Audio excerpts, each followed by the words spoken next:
very word secrecy is repugnant in a free and open society. And we are, as a people, inherently and historically opposed to secret societies, to secret oaths, and to secret proceedings.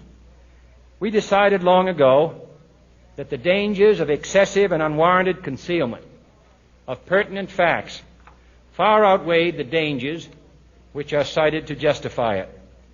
Even today, there is little value in opposing the threat of a closed society by imitating its arbitrary restrictions.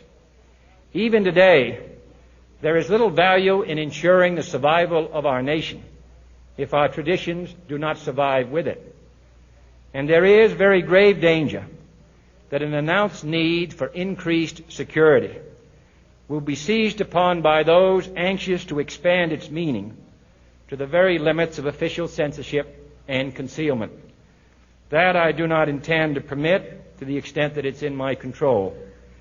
And no official of my administration, whether his rank is high or low, civilian or military, should interpret my words here tonight as an excuse to censor the news, to stifle dissent, to cover up our mistakes, or to withhold from the press and the public the facts they deserve to know.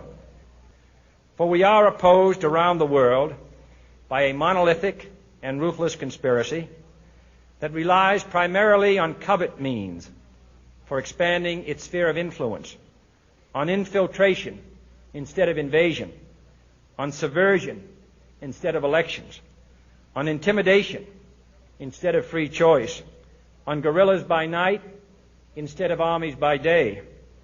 It is a system which has conscripted vast human and material resources into the building of a tightly knit, highly efficient machine that combines military, diplomatic, intelligence, economic, scientific, and political operations. Its preparations are concealed, not published. Its mistakes are buried, not headlined.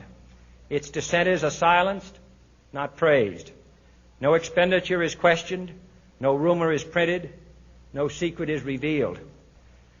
No president should fear public scrutiny of his program, for from that scrutiny comes understanding, and from that understanding comes support or opposition, and both are necessary. I am not asking your newspapers to support an administration, but I am asking your help in the tremendous task of informing and alerting the American people. For I have complete confidence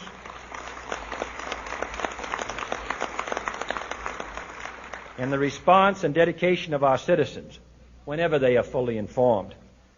I not only could not stifle controversy among your readers, I welcome it. This administration intends to be candid about its errors. For as a wise man once said, an error doesn't become a mistake until you refuse to correct it. We intend to accept full responsibility for our errors, and we expect you to point them out when we miss them. Without debate, without criticism, no administration and no country can succeed, and no republic can survive.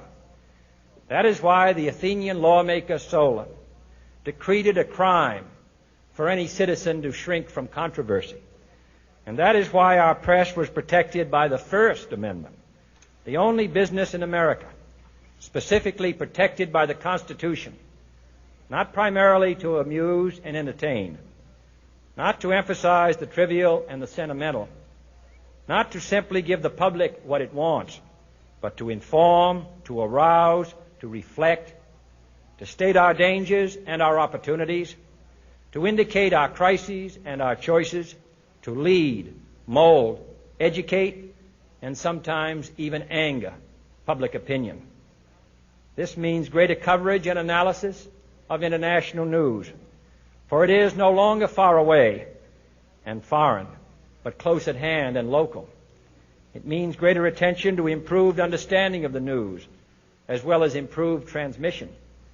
And it means, finally, that government at all levels must meet its obligation to provide you with the fullest possible information outside the narrowest limits of national security. And so it is to the printing press, to the recorder of man's deeds, the keeper of his conscience, the courier of his news, that we look for strength and assistance, confident that with your help, man will be what he was born to be,